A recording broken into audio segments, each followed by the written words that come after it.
We are educators.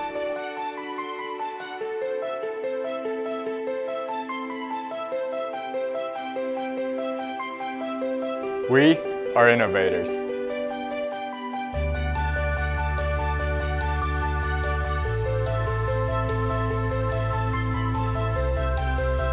We are engineers.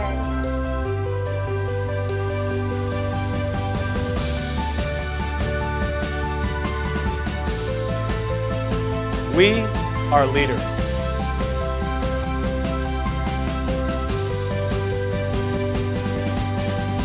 We are artists.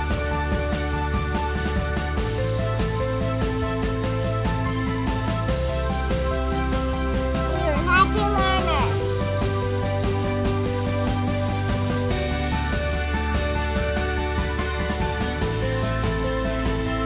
We are the future. We are Barrington 220.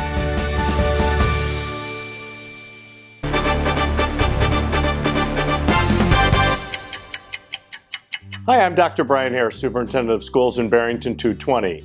In this March episode of 220 in Lesson 2, I would like to talk about the upcoming referendum on the April 2nd, 2019 ballot.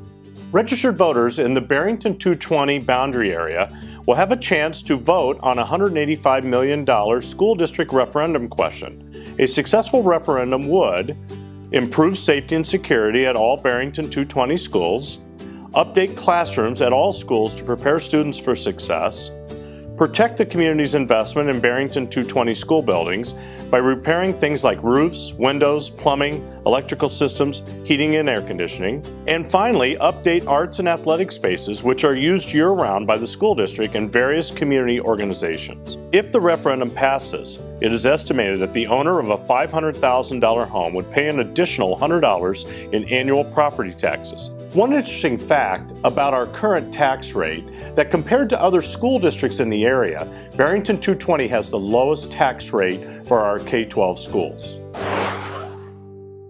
Thank you for joining me in this episode of 220 in Lesson 2. I'm Dr. Brian Harris. Please plan to vote on April 2nd. Have a great day.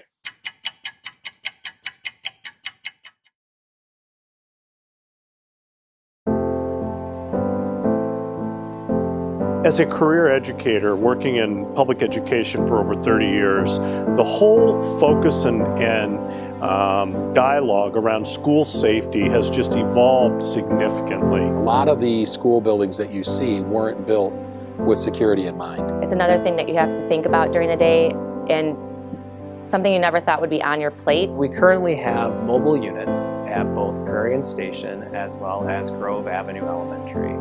It's actually probably one of the most bothersome issues, I would say, for safety and security we have, particularly with the schools with mobiles. The mobile units are a separate building in close proximity, but outside of the actual school campus. It's just so difficult to monitor when the kids are coming in and out. Even if you have the best intentions of having people there, having the doors are obviously locked right away and they have to have a pass to get in and out. There's still just the flaw of the fact that the doors are opening and closing all the time. You're now allowing people to leave the building throughout the day. Then you could have people outside of the building that are potential threats. It's definitely something that you think about more and you're more aware of, and you really do try to problem solve a lot more in your mind throughout the day of, if this happened, what would I do? In order for our students to learn, they have to be comfortable at school. And I think having security measures in place and having buildings that are equipped to provide us with the best information to monitor and keep our buildings safe. If those things are in place, then we can really have our students concentrate on the learning that's going on at school during the day.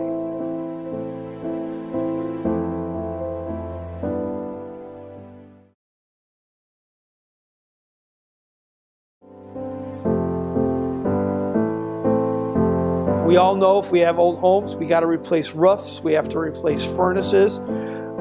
It's not necessarily where we want to spend our dollars sometime, but oftentimes we know we need to do it. We have a lot of rooms that don't have adequate heating. We have a lot of rooms that are outdated where even the students are kind of like, why is this still the way it is? Because it's run down. A big part of the $185 million, almost half of it, is really for infrastructure improvements that are required in all of our buildings across the district. Plumbing systems, windows, HVAC systems, as they age, they deteriorate.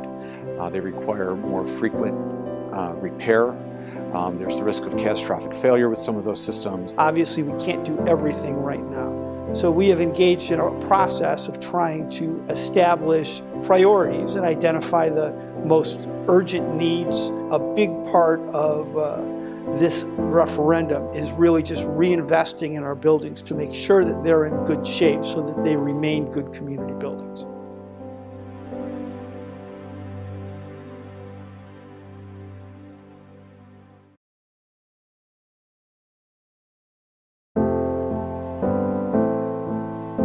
When I was in school, we all sat in rows of desks. That's probably an experience that most of us can relate to. Kids are different today than we were when we were kids. They're much more tech savvy. What employers are looking for now are students who are graduating and prepared to collaborate and interact with those around them so that they can solve problems together.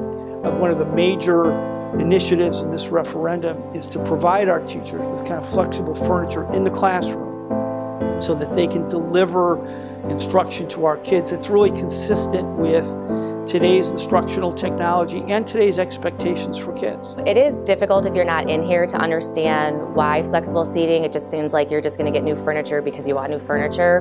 But in fact, it goes back to that idea of the constraints that traditional seating has for instructional purposes, but also for the kids to learn the way you want them to learn.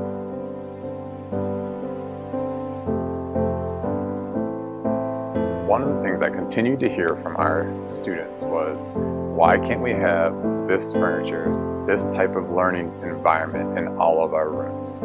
It was just an eye-opening experience to me to hear that from our students who were saying to me, we love the opportunity to have the flexible learning. If you look at a lot of different large companies, Fortune 500 companies, they are moving towards flexible seating. So instead of the traditional cubicle, it's an open concept with different levels of seating and places where people can collaborate and communicate with each other, where they can get their creativity flowing. So if it's working for adults, I think it would work even better for children.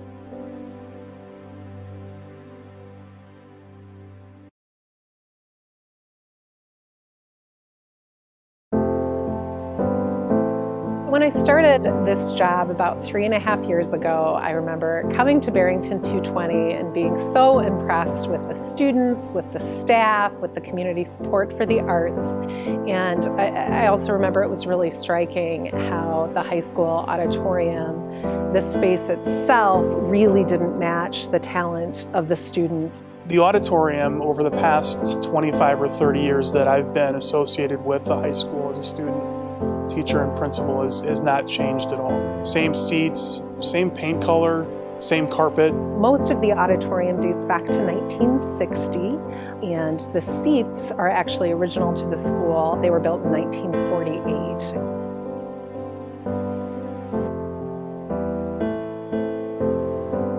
If you look at other high schools within the area, there are a lot of other schools that have much more updated auditoriums.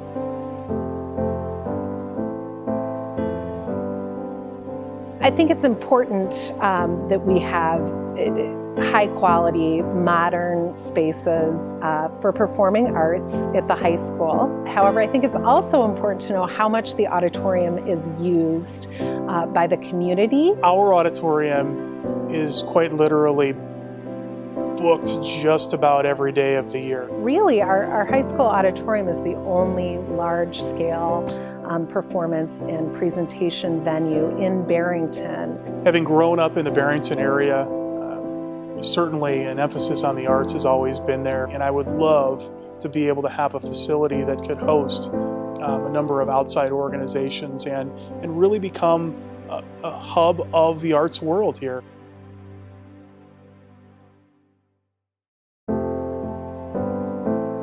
Since 1980, the indoor and outdoor physical activity and wellness spaces at Barrington High School have not really changed much as far as square footage. Yet, just in the last 20 years, We've had numerous additions to the physical education course offerings list, as well as adding 9 additional athletic programs. So when I started back as a student here in Barrington High School in 1989 as a freshman, I believe that my class size was roughly 350 or so. Now, currently at Barrington High School, an average class size is just under 700. Really, when it comes down to it, for a school of around 3,000 students, we simply need more space. When I showed other athletic administrators our weight room and workout facilities, they can't believe how small it is compared to a school our size. The wow factor of our stadium, of the pool that we have are really top-notch,